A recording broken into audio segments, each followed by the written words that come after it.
درود شریف کی فضیلتیں، اس کی برکتیں وہ بیان کرنے سے باہر ہیں. کیوں؟ یہ وظیفہ خداوندی ہے. درود شریف کی فضیلت کو سمجھنے کے لیے بات آپ کو فقیر ایک فارمولہ سمجھاتا ہے. نماز کا بھی اللہ نے حکم دیا اور درود شریف پڑھنے کا بھی حکم دیا ہے. اب نماز اور درود کو آمنے سامنے رکھیں. نماز کیا ہے؟ اللہ کی عبادت ہے. ٹھیک ہے. درود کیا ہے؟ آقا علیہ الصلوۃ والسلام کی طرف آپ نے اپنی طرف سے تسلیمات بھیجی، درودوں کے تحفے آپ نے گفٹ کرنے اپنے نبی صلی اللہ علیہ وسلم کو. اچھا، نبی نے نماز پڑھی ہے.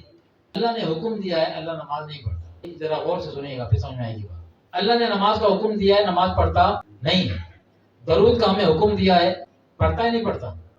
پڑھتا ہے. وہ خود کہہ رہا ہے قرآن میں، اس نے کہا میں پڑھتا ہوں. ہمیں حکم بعد میں دیا، پہلے اپنا عمل بتا رہا، میں پڑھتا ہوں، میں ماؤں پر درود بھیجتا ہوں. اور پھر میرے جو فرشتے ہیں وہ تمام کے تمام یہ کام کرتے ہیں، درود بھیجتے ہیں نبی صلی اللہ علیہ وسلم پر. یا اچھا یا اللہ تو درود بھیجتا ہے، تیرے فرشتے درود بھیجتے ہیں، ہمارے لیے کیا حکم ہے؟ فرمایا یا ایھا الذین آمنوا صلوا علیہ وسلموا تسلیما، اے ایمان والو تم بھی رسول اللہ پہ درود بھیجا کرو اور سلام تو کثرت سے پڑھا کرو. یہ قرآن ہے.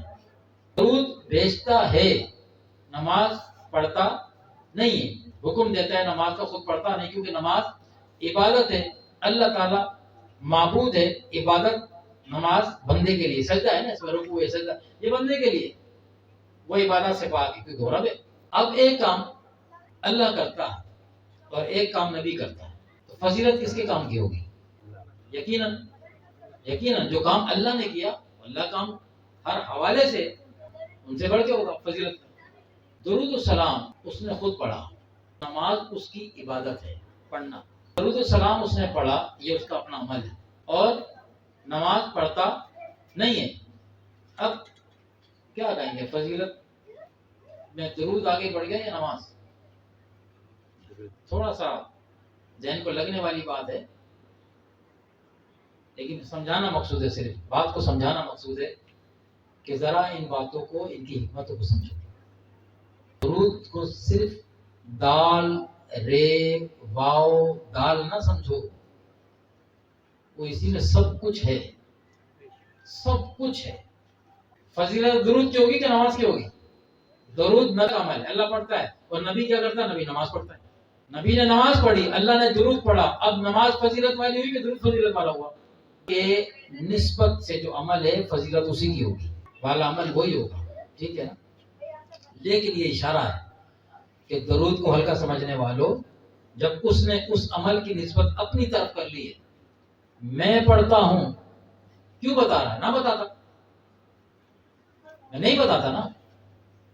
ہمیں پتا ہے نماز تو پڑھتا نہیں، درود کا صرف حکم دیتا یا ایھا الذین آمنوا صلوا علیہ وسلموا تسلیما، تم پڑھا کرو.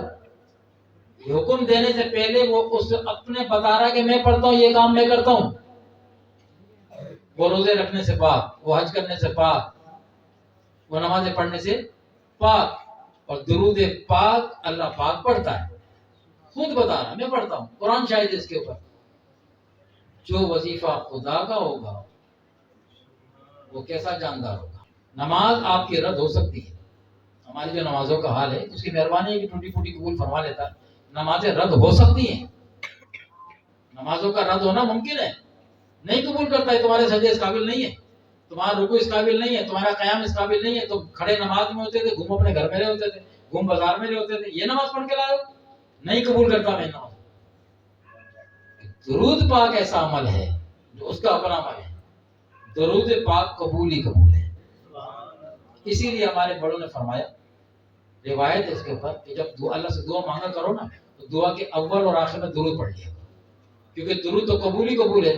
وہ دعا جس کے ہمیں پتہ نہیں ہوتا قبول ہوگی کہ نہیں ہوگی، جب درودوں کے حصار میں آ جائے گی، درود تو جائیں گے مقام قبولی کی طرف، تو ان درود کی وجہ سے ہماری وہ دعا بھی مقام قبولی پہ چلی جائے گی. درود آپ کو آپ کے رب سے قریب کرنے والا ہے. تو درود پڑھا کریں، اس پر کنجوسی نہ کیا کریں. یہ فقیر تو کہتا ہے گن گن کے نہ پڑھیں. ہاں گن کے پڑھیں تو اس انداز میں پڑھیں کہ یار جتنا پڑھنا ہے کم نہ ہو جائے، کم نہ ہو جائے. ورنہ تو جب یاد آ جائے معبود پر ادیا درود السلام. اللہ کا حکم ہے میرے ماں پر تم درود بھیجا کرو، سلام کثرت سے پڑھا کرو.